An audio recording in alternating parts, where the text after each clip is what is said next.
नमस्कार मित्रों, मैं आदर्श आज पुनः आप सभी का मेरे यूट्यूब चैनल पर स्वागत करता हूं। आप सामने जिस पुस्तक को देख रहे हैं वो है साइंस क्लास 8 एनसीईआरटी बुक, जो एनसीईआरटी पर बेस्ड है। तो चलिए इस कड़ी का शुरुआत जो हमने कर रखा है उसके आज नए अध्याय की ओर चलते हैं। कल तक हमने बल तथा दाब अध्याय 8 को पढ़ लिया था और आज इस वीडियो में हम अध्याय 9 घर्षण यानी फ्रिक्शन को पढ़ेंगे तथा समझेंगे। तो चलिए अध्याय 9 की ओर चलते हैं। तो देखिए मित्रों, ये है हमारा अध्याय 9 जिसका नाम है घर्षण। इस अध्याय में फ्रिक्शन से संबंधित मुख्य तथ्य बताए जाएंगे। चलिए सबसे पहले अध्याय को विस्तार पूर्वक पढ़ने से पूर्व हम इसके सारांश की ओर बढ़ते हैं और सारांश को पढ़ते हैं। सारांश के साथ साथ हम कुछ प्रमुख शब्दों को भी पढ़ते हैं और प्रमुख शब्द में से ही कुछ शब्दों को विस्तार पूर्वक पाठ के अंदर से समझने का प्रयत्न करते हैं। तो प्रमुख शब्द में दिया गया है बॉल बेयरिंग, कर्षण, तरल घर्षण, घर्षण, अंतःबंधन, स्नेहक, लोटनिक घर्षण, सर्पी घर्षण और स्थैतिक घर्षण। ये सब महत्वपूर्ण शब्द हैं जिसका डिस्क्रिप्शन जिसको इस पाठ में डिस्क्राइब किया गया है। तो ये रहा आपने क्या सीखा करके सारांश। तो चलिए सारांश को पढ़ते हैं। पहले पॉइंट में दिया गया है घर्षण संपर्क में रखे दो पृष्ठों के बीच सापेक्ष गति का विरोध करता है। दो वस्तु अगर रखी गई है आपस में तो उसके सापेक्ष गति का वो क्या करेगा, विरोध करेगा, उसे ही हम घर्षण कहेंगे। यह दोनों पृष्ठों पर कार्य करता है। घर्षण संपर्क के दो पृष्ठों की प्रकृति पर निर्भर करता है। दिए गए पृष्ठों के युगल के लिए घर्षण इन पृष्ठों के चिकनेपन की अवस्था पर भी निर्भर करता है। घर्षण इस बात पर भी निर्भर करता है कि दो पृष्ठों एक दूसरे को कितने बलपूर्वक दबाते हैं, कितना बल वहाँ प्रयोग हो रहा है। स्थैतिक घर्षण तब कार्य करना आरंभ करता है जब हम किसी वस्तु को उसकी विराम की स्थिति से गति में लाने का प्रयास करते हैं। यदि कोई वस्तु विराम की स्थिति में है और उसे हम गति में लाने का प्रयास करेंगे तो वहाँ पर जो घर्षण लगेगा वो स्थैतिक घर्षण लगेगा। सर्पी घर्षण तब कार्य करना आरंभ करता है जब कोई वस्तु किसी अन्य वस्तु पर सर्पी गति यानी सर्प की तरह फिसल रहा है तो वहाँ पर सर्पी घर्षण होगा। सर्पी घर्षण स्थैतिक घर्षण से कम होता है। सबसे ज़्यादा घर्षण स्थैतिक घर्षण में होता है और उससे कम सर्पी घर्षण में होता है। चलिए आगे पढ़ते हैं। घर्षण हमारे बहुत से क्रियाकलापों के लिए महत्वपूर्ण होता है। घर्षण होना अनिवार्य है। बहुत सारे क्रियाकलापों में किसी पृष्ठ को रुक्ष बनाकर रविश बनाकर घर्षण को बढ़ाया जा सकता है। जूतों की तली तथा वाहनों के टायर घर्षण बढ़ाने के लिए खांचेदार बनाए जाते हैं जिससे उसका ग्रिप सड़क पर बन सके और वह फिसले नहीं।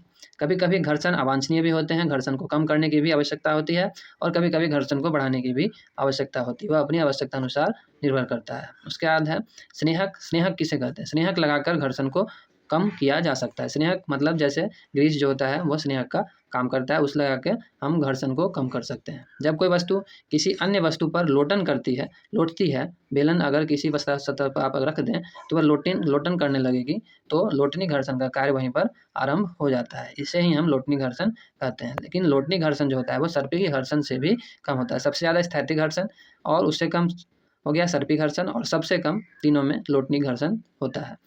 चलिए आगे पढ़ते हैं। कई मशीनों में बॉल बेयरिंग का उपयोग करके घर्षण को कम किया जाता है। आप मोटरसाइकिल अगर चलाते होंगे तो उसमें भी बॉल बेयरिंग का और अनेक मशीनों में भी बॉल बेयरिंग का उपयोग किया जाता है। इसका उपयोग घर्षण को कम करने के लिए ही किया जाता है। चलिए आगे पढ़ते हैं। तरल में गति करने वाली वस्तुओं को उचित आकृति प्रदान करके घर्षण बल को कम किया जा सकता है। तो देखा आपने, ये था घर्षण के बारे में, घर्षण के पाठ में दिया गया सारांश जो मैंने आपको पढ़ के समझाया। चलिए आपके लिए यहाँ एक पहेली भी एनसीईआरटी के माध्यम से दी गई है। चलिए इस पहेली को पढ़ते हैं।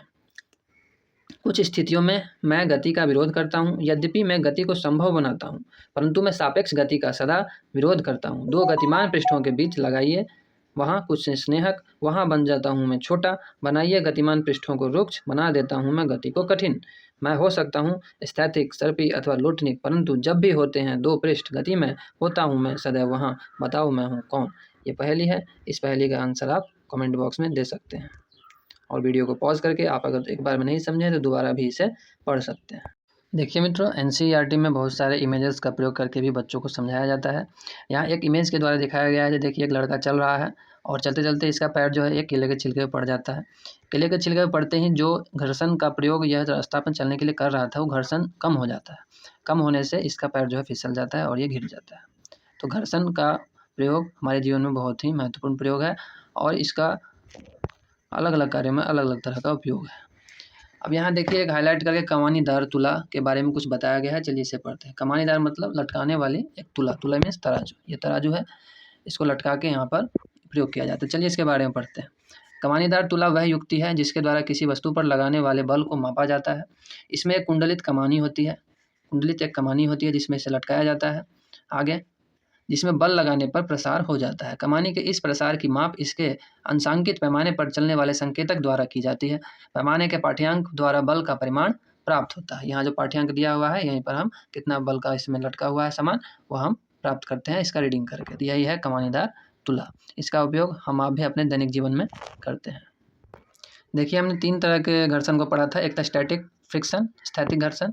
तो यहाँ पर ये लड़का इसको हटाने का प्रयास कर रहा है बल लगाकर, एक स्थिर वस्तु पर बल लगाकर हटाने का जो प्रयास कर रहा है, तो इसमें जो घर्षण लगेगा वो होगा स्थैतिक घर्षण। यहाँ बताया गया है बॉक्स के गतिमान रखने के लिए लगातार धकेलना पड़ता है। तो यहाँ पर जो फ्रिक्शन यूज होगा वो स्टैटिक फ्रिक्शन यूज होगा। देखिए दीवार पर जो कील भी जो गाड़ी जाती है वो भी घर्षण के कारण ही गड़ती है, ये यहाँ पर बताया गया। मतलब घर्षण के बहुत सारे प्रयोग हमारे दैनिक जीवन में आपको देखने के लिए मिलेंगे। देखिए चित्र 9.8 में बताया गया घर्षण के कारण ही जूते की तली जो होते हैं धीरे धीरे घिस जाते हैं। अगर हम जूते नहीं पहनेंगे तो हमारे पैर ही घिस जाएंगे। फिर यहाँ देखिए दिखाया गया है हाथों को रगड़ने पर आप बराबर अगर हाथ को रगड़ रहे हैं तो वहाँ पे आपको गर्म का अनुभव होता है। तो यहाँ पर भी घर्षण होता है। घर्षण का प्रयोग करके ही आप माचिस की तीली को जब माचिस के सतह पर रगड़ते हैं तो वहाँ पर आग उत्पन्न होती है। यहाँ भी घर्षण का प्रयोग होता है। देखिए टायर में खांचे बनाए जाते हैं जिससे घर्षण ज़्यादा से ज़्यादा हो और टायर का पकड़ रोड पर ग्रिप अच्छा से बन सके। यहाँ लिखा भी हुआ है जूते तथा टायरों की तलियों को खांचेदार बनाकर घर्षण को अधिक किया जाता है। यहाँ देखिए बच्चे कैरम बोर्ड जो खेलते हैं उसमें घर्षण को कम करने की आवश्यकता होती है। तो उसके लिए इसके घर्षण को कम करने के लिए यहाँ पर पाउडर छिड़का जाता है जिससे जो उसका जो स्ट्राइकर है वो बहुत स्मूथली वहाँ पर रन कर सके। और जो इस घर्षण को कम करने के लिए जो पदार्थ यूज होते हैं उसी को हम स्नेहक कहते हैं। यहाँ पर लिखा भी हुआ है गति सहज बन जाती है, घर्षण कम करने वाले पदार्थों को स्नेहक कहते हैं। देखिए घर्षण कम करने के लिए सबसे ज़्यादा उपयोग जो होता है वो पहियों का किया जाता है। पहिए जो होते हैं वो घर्षण को कम करते हैं। यहाँ देखिए एक लड़का है एक बैग लेके जा रहा है, अगर ये बिना पहिए का कैरी करेगा तो वहाँ पर घर्षण ज़्यादा होगा, लेकिन ये जो पहिए लग गया तो यह घर्षण इसका कम हो गया। और इस प्रकार का घर्षण जो है यही लोटनी घर्षण यानी रोलिंग फ्रिक्शन का उदाहरण बनता है।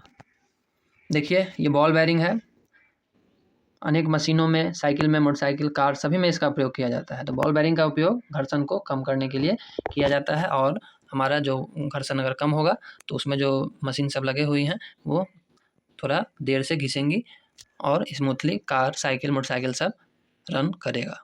तो चलिए अब तरल घर्षण को हम विस्तारपूर्वक पढ़ते हैं।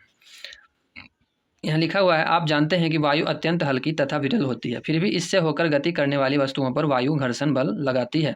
इसी प्रकार जल तथा अन्य द्रव भी इससे होकर गति करने वाली वस्तुओं पर घर्षण बल लगाते हैं। विज्ञान में गैसों तथा द्रवों को एक ही नाम तरल से जाना जाता है।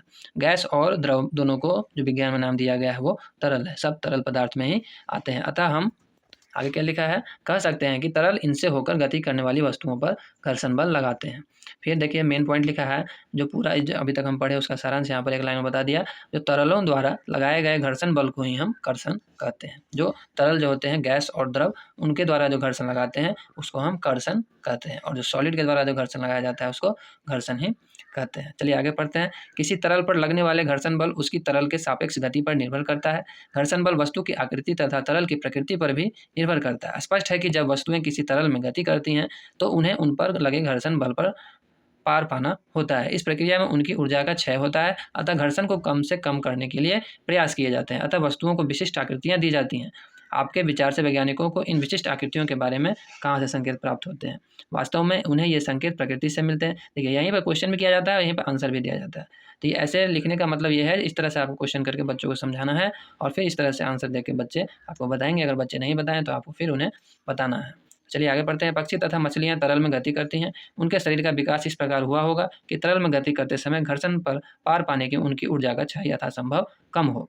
इसी प्रकार से उनका बॉडी बनाया जाता है जो घर्षण कम से कम लगे और उनकी जो ऊर्जा जो है, एनर्जी जो है, उसका ह्रास कम से कम हो। वायुयान की आकृति को भी सावधानीपूर्वक देखिए। वायुयान की आकृति भी चिड़िया की आकृति के अनुकूल ही बनाया गया है। देखिए यहाँ दिखाया भी गया चित्र 9.17 में कि एक हवाई जहाज और पक्षी की आकृति में क्या क्या समानता है। देखिए पक्षी का ही पंख है तो हवाई जहाज में भी पंख बनाया गया है और पक्षी का मुंह आगे से संकीर्ण है तो इसका मुंह भी आगे से संकीर्ण बनाया गया है।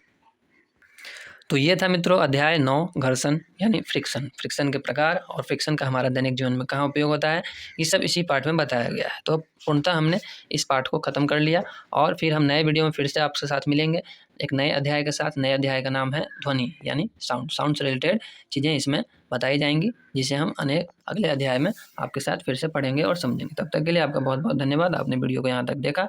अगर हो सके तो चैनल को लाइक शेयर एंड सब्सक्राइब कर दीजिए। नमस्कार।